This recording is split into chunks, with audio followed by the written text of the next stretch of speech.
Peter Ramster is an Australian psychotherapist who has documented many cases of reincarnation. One of his most fascinating cases took place in 1983 with an Australian woman called Cynthia Henderson, who regressed back to many lives. The slave master.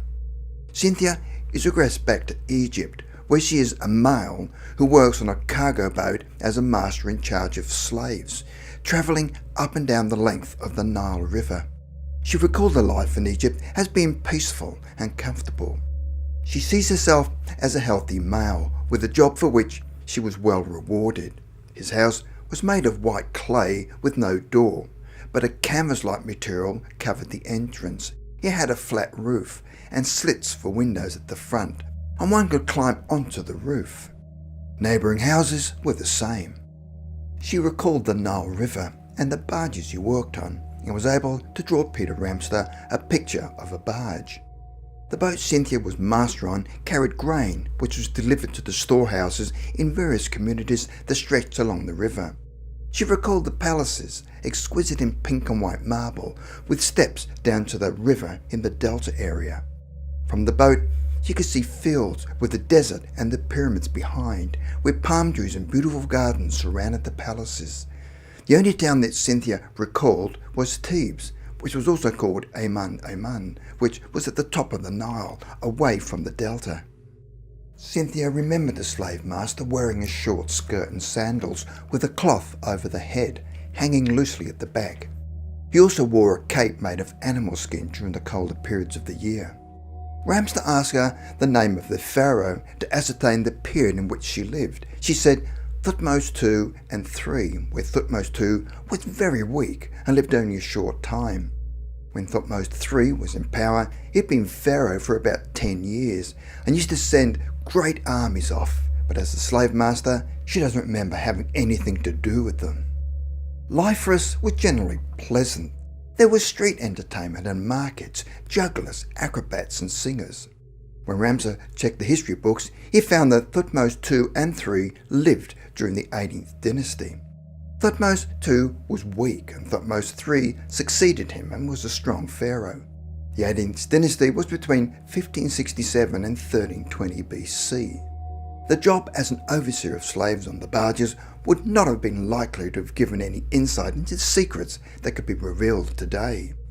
She remembered the pharaohs clearly, recalling they were powerful and ruled Egypt with absolute supremacy during his time. She remembered the nobility, their clothes and their behaviour. Cynthia was able to recollect that he died in that life when his house collapsed, but doesn't know why. But while they were sleeping, the walls and the roof came down, killing him and entombing him, and believed it may have been an earthquake. Cynthia found this particular life interesting, as it was a direct contrast to the life she would live as a slave 3,000 years later in America, as will be discussed in the next case, where a life as a slave may have been retribution for being a slave owner in Egypt. The young slave girl. Cynthia Henderson recalled life in the American South as a young black female slave and spoke about a life of considerable pain. When she was describing the life, her accent changed dramatically and she spoke in a broad southern US drawl. She spoke of a Mr. Johnston, a master of the plantation and owner of all the land around where she lived. Cynthia was recalling an isolated community containing only a few white families with a small school to accommodate the few white children. She talked of the degradation and humiliation suffered by the blacks at the hands of the whites and recalled the pain of living as a black person in a white-owned land where they toiled long and hard, where the food was barely enough for their subsistence and their quarters were poor and inadequate. As servants and slaves, she recalled they were treated worse than cattle, with no personal freedom, no personal aspirations or hope of achievement, nothing to look forward to, and little hope of escape from the unpleasant realities and abuses of the day. She remembered the life she lived was possibly early in the 19th century in the state of Louisiana, and she remembered talk of the great Mississippi River. She said that the male slaves worked in the cotton fields while her duties were mainly in the house. Her father was the slave owner, Mr. Johnson, but she was never allowed to talk of that. She was only about 14 years of age when she died. Under hypnosis, she spoke of what led up to her death. She recalled that she used to slip out secretly to meet one of the plantation's slaves with whom she planned to run away. Finally, they made their escape, but were discovered and dragged back to face the consequences, which in her case was a flogging that she didn't survive. She was tied to a pole, her young body hanging limply. The anguished cries of the young male slave went unheeded by the plantation masters. He was thrown back to join the other slaves. Young and strong male slaves were too valuable for capital punishment. Cynthia cried as she lay in a trance, recalling the sadness. The life she recalled was set in a place where even today little may have changed in regard to the streets and buildings. The house may still be there, and possibly the little schoolhouse. A young black girl wouldn't have had schooling at that time, so she would have known little of geography, maps, or her location in relation to the rest of America, nor would she have ever travelled far beyond the plantation. The young wife. Cynthia is regressed to another life in the USA and recalled being born in Wisconsin in a small farmhouse, but couldn't remember the name of the small town she lived near. The surroundings were very green, set amongst rolling hills with large old trees covering the countryside. The grass formed the carpet across the landscape, stretching from tree line to tree line, being broken only by the sandy-coloured roads that wound their way around the hills and valleys. The house where she was born was situated in one of the valleys and was a timber house built by her father. The farm had cows, horses, fruit trees, and a vegetable and herb garden that took care of most of their needs. There was a buggy which her father hitched to the horses when he wanted to go to town. They weren't wealthy people, but they weren't poor either. Her family consisted of her father, her mother, 3 brothers, and a younger sister. Her father was a big, kind man with traditional values, very down to earth, a man who believed in hard work and was frugal. He adhered to Protestant ideas of morality and was devoutly religious, a man who was kind to his children and interested in their welfare. The lifestyle and the attitudes towards children were very different compared to today, as they were given adult tasks to perform. They had to work hard and pull their weight as soon as they were able, but she remembered being happy. She had no recollection of going to school and recalled being a shy girl who did not mix with boys, but instead preferred to listen to music being played on the fiddle and squeeze box. She had a friend who would try to encourage her and try to get her to mix. One night, she met a young man at a local dance, and after a short courtship, her father gave his consent for her to marry. After they married, they moved many miles away to Dayton, Ohio, where they built a farm. After moving there, she never saw her family again. Even though initially her father helped her and her husband as best he could, it was up to them to make the best of their life together. Their new environment was different from where she'd lived in Wisconsin, and instead of lush green fields, it was brown, and the grass was long and dry with fewer trees. However, she remembered a huge old oak tree near the house, which added appeal to the homestead. In her new life, she lived in relative isolation, and their only friends were the neighbours living on the nearest farm, but it was not very often that they visited them. She gave birth to 2 boys who had blonde hair and blue eyes and were fairly stocky. Cynthia said that her life was very hard, but she was not unhappy. She recalled travelling by car to Dayton, and the journey was slow but peaceful. The old car had a flat top, which they used to carry their provisions. There was a bench seat at the front, and sometimes she would travel into town on her own. At other times, she would take the children. Her husband spent most of his time working and trying to improve their station in life. Cynthia recalled that the life she lived in those times had its good points and its bad points, but all in all, life was brutal, and if you got sick, you died. There was plenty of land if you were willing to work hard, but you had to look after yourself, and if you survived to be an adult, you were usually pretty tough, and there was nothing to fall back on, as there was no form of social security. Cynthia said that she died at the very young age of 31 of a heart attack. She was at home on the back veranda, working, when she felt a severe pain crushing her chest. She called out and her husband came running, but by the time he reached the house, she was dead. She felt herself leave her body and even stayed around for a while, but became confused when she tried to talk to her family, and after a short while, she gave up and moved on. If you're enjoying this video, don't forget to hit like. It really helps to keep the channel growing. And if you're new here, subscribe and tap the bell icon so you never miss our latest videos. We've got lots of strange and fascinating stories coming up, and we'd love to have you along for the journey. Amélie de Cheville. Cynthia was regressed to a life in France where her name is Amélie de Cheville. Amélie was the daughter of a wealthy merchant. Her mother and father were kind to her and gave her most of the things she desired in life. She had a private tutor who taught her English. She had brothers and sisters and lived a happy life and indulged in the pleasures of wealth. Cynthia described the chateau that her family lived in, which had a porch out front and a large, long windows on the side. It was made of stone and had a large ballroom, along with various other living rooms and servants' quarters. There was also a downstairs kitchen with a servants' entrance. She recalled a lake near the house and green lawns and beautiful trees that surrounded the property. A large estate that commanded magnificent views over Normandy. Iron torches burned outside the front of the building, with a long drive leading up from the road to the front door. She particularly remembered the towers at the side of the building, where as a child she was never allowed to climb. Her father would be angry if they tried to get into the tower and was afraid they would fall off. The chateau was 2 stories high and made of cut sandstone blocks like a small castle on large grounds. There were many parties by the lake, with guests dressed in finery and minstrels playing music throughout the night. It was here that Amélie spent her early years. As a young child, she would play ball games with her father, who she loved very much. He spoiled her and would spend many hours playing. However, she said her mother was very remote. Her father was not royalty, but he was very wealthy and had many contacts with nobility. His grandfather had been someone important in the French army. Her father would tell them stories where he would sit her on his knee and tell her about their ancestors. He would point to their portraits as he talked, and was very proud of a portrait of his grandfather, which was at the bottom of the stairs. The frames were so big and so high that she couldn't reach them, so he would hold her up to see them.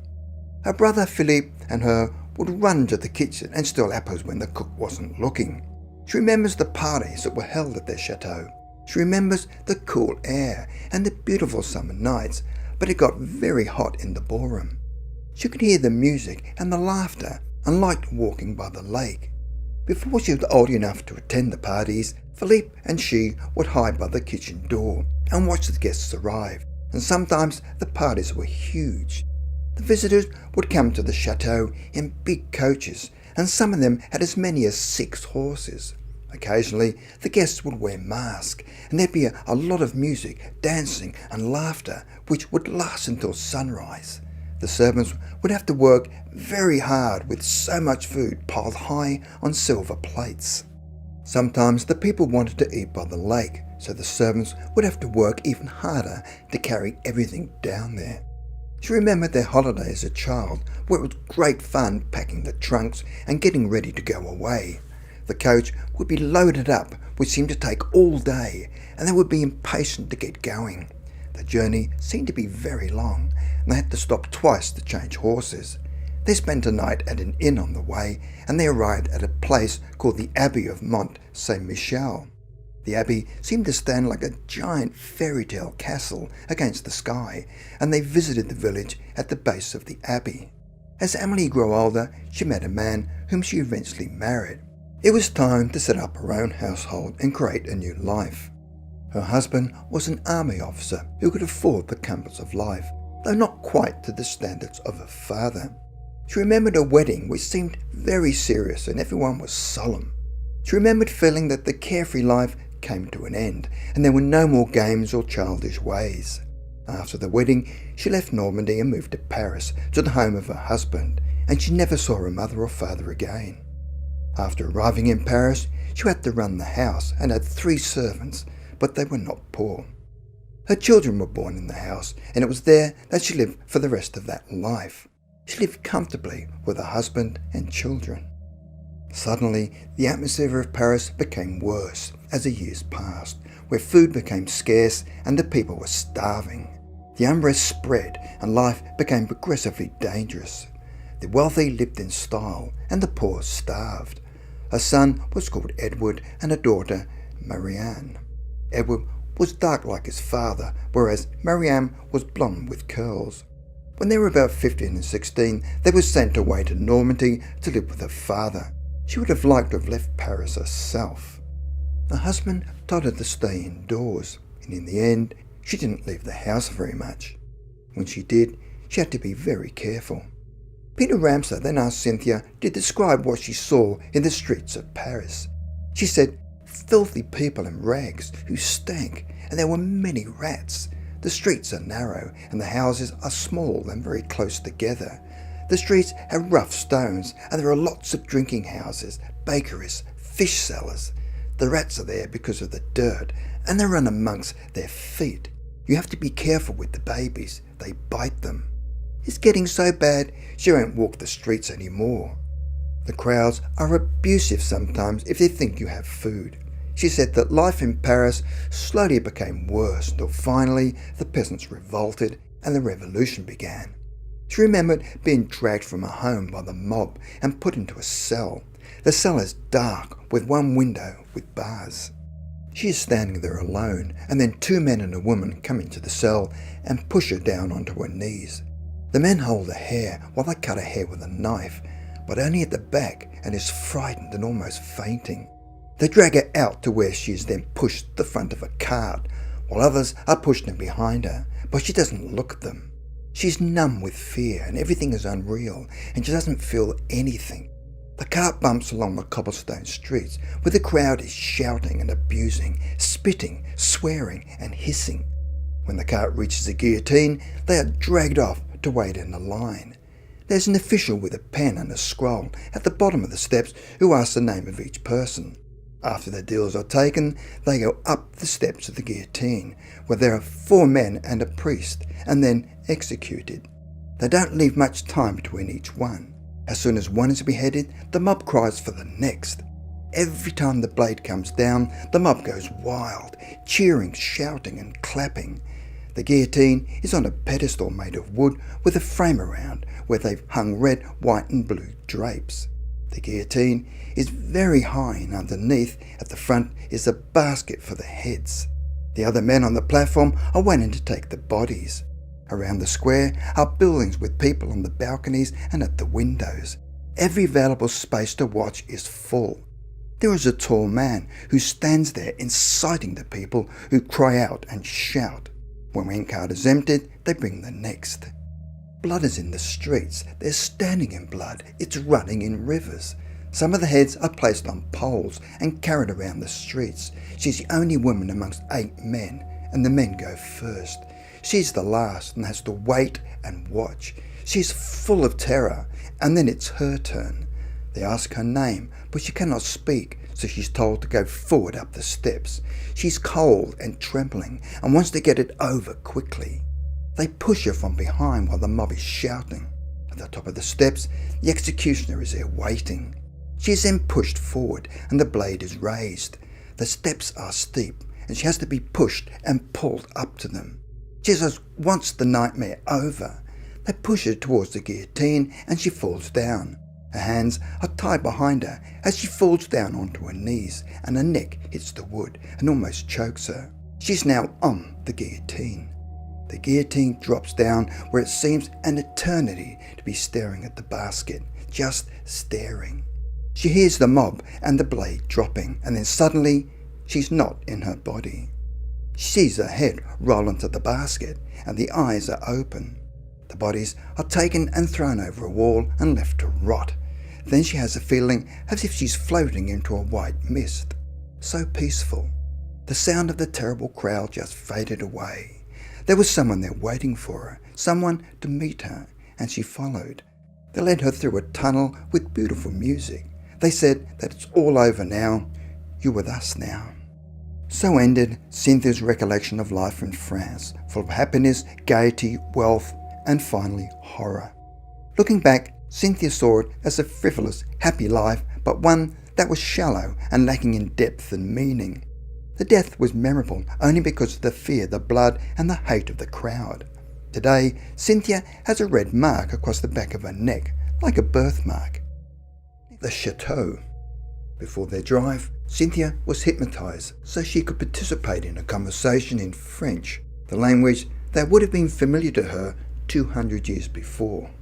The translator was a man called Antoine Le Breton, and Cynthia was taken back to life in France in the 18th century, and he asked her to converse with Antoine in French, which she did not consciously understand or speak.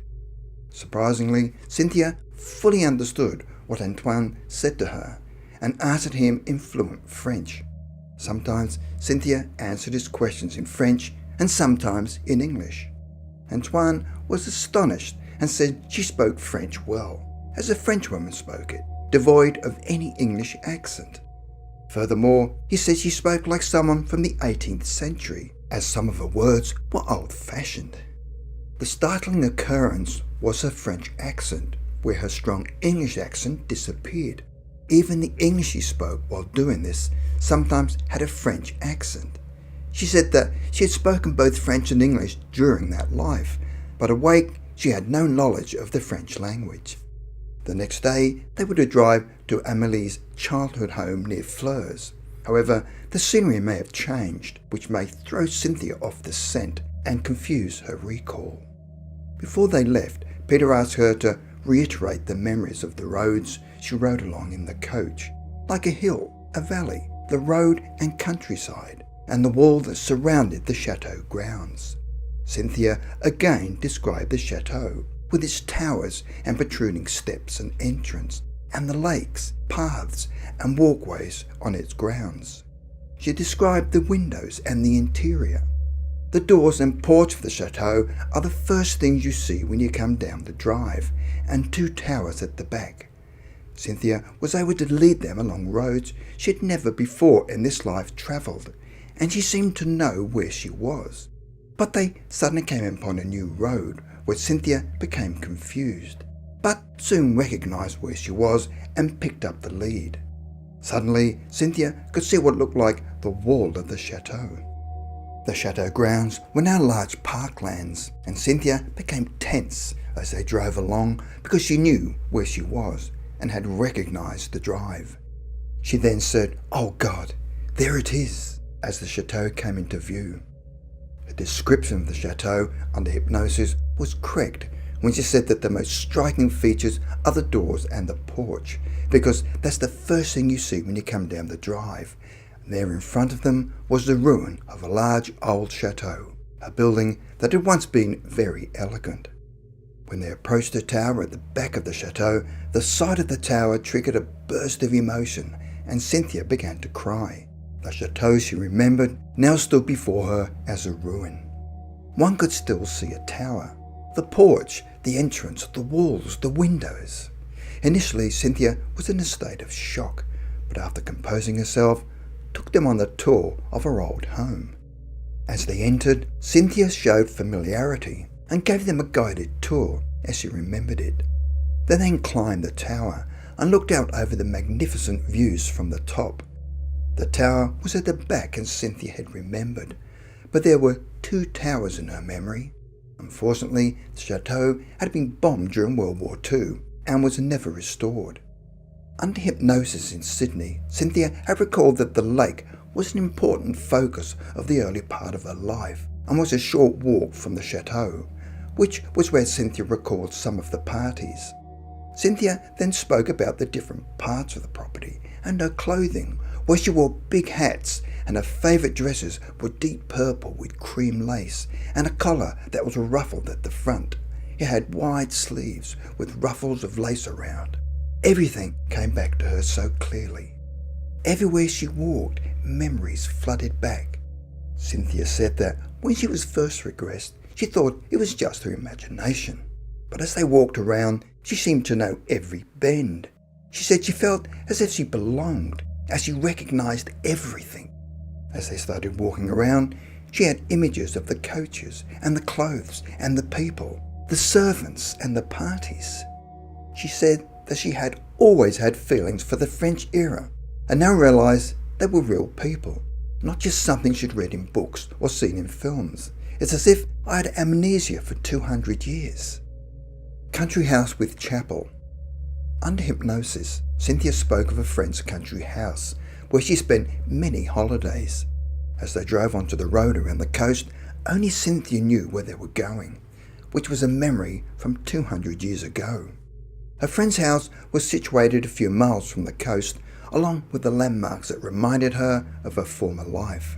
Cynthia was able to describe the locations of small streams and bends in the roads before they even got there. The old country roads that had existed for many years had again become fresh in her memory. She described the U-shaped country house as being on the right-hand side of the road. She said it had a courtyard, that the centre section had an archway through which the coaches used to pass. She also described the small chapel near the house, not only its position, but its external and internal appearance, down to such details as the colour of the glass in the windows and the shape and design of the tiles on the floor. She then pointed to a road veering off to the right and was able to direct them along with a number of roads and never took a wrong turn. She spoke of a stream they would cross shortly before they crossed it, and then informed them that the place was very close. It was on the right, around a turn in the road, and she was correct again. They drove through the gates and into the front courtyard of the property. It was occupied and had not been bombed during the war, so it was still intact and was exact in every detail to Cynthia's early description. It was U-shaped with a courtyard and an archway to which the coaches could enter. They walked around the courtyard to where some children came out, followed by adults. The adults told them that the house and chapel were built hundreds of years ago. Cynthia was revisiting a place she'd been fond of, and it looked as she expected it to be. When they went to walk to the chapel, they started to walk around the property, but Cynthia remembered a shortcut and led them a different way. They went up to the door of the chapel, but it was locked, and asked the priest to gain access. Before entering, Cynthia described the inside of the chapel to the priest, where Antoine acted as interpreter, and asked the priest if he could confirm her description, which he did. Then the priest opened the chapel. Most of what Cynthia had told Peter Ramster in Sydney before they left was validated. A statue, wooden pews, and a hexagonal stone font on the left. A large cross and blue-grey diamond-shaped tiles on the floor. They were all as she described was under hypnosis. These were facts that would seem impossible for her to have known. It was remarkable evidence for the life she recalled. Evidence for reincarnation had constantly been found, and Cynthia's memories were accurate in so many ways. The chapel had proved evidential, as there was no way Cynthia could have known about the blue-grey tiles or the other features of the chapel she described in Sydney under hypnosis before they left for Europe. Paris. Before going to Paris, Cynthia was again hypnotised and asked about the house where she'd lived with her husband, the house from which she was taken by the mob during the Revolution. Cynthia said that she lived with her husband on the Rue Saint-Georges in Paris after they married in Fleurs and drove by coast to Verneuil. Cynthia was able to draw a detailed picture of the house. It was north of the river and in the middle of Paris, north of the Tuileries, a royal residence. She also drew a map of the river Seine in relation to where the Rue Saint-Georges was. Their translator Antoine studied his road map as he wasn't from Paris and located the point in the river drawn by Cynthia. He also found that the Rue Saint-Georges was located exactly in the position that she had stated. They stopped a few hundred yards short of the Rue Saint-Georges, but Cynthia sensed where the Rue Saint-Georges was, but had not been told that a great deal had changed. They then turned into the street they were looking for, where Cynthia then pointed to where her home had been, but was now a modern building. The streets were different, and the house was gone, but the Rue Saint-Georges still remained in the same position relative to the river. For Cynthia, being back in Paris reminded her of the end of her life, of the angry mobs, the rats, the guillotine, and the terror she experienced. All in all, most of the buildings and relics of a former life memory did exist and were as she described. She knew what turns to take along the road and was an accomplishment beyond chance, and the results of their journey with Cynthia added a new chapter to reincarnation research. On arriving in France, Cynthia's memories were made fully conscious to her, where the dreamlike images were actually real places she had experienced before. Many emotions from that life had returned, where she became immersed in the countryside she had long since forgotten.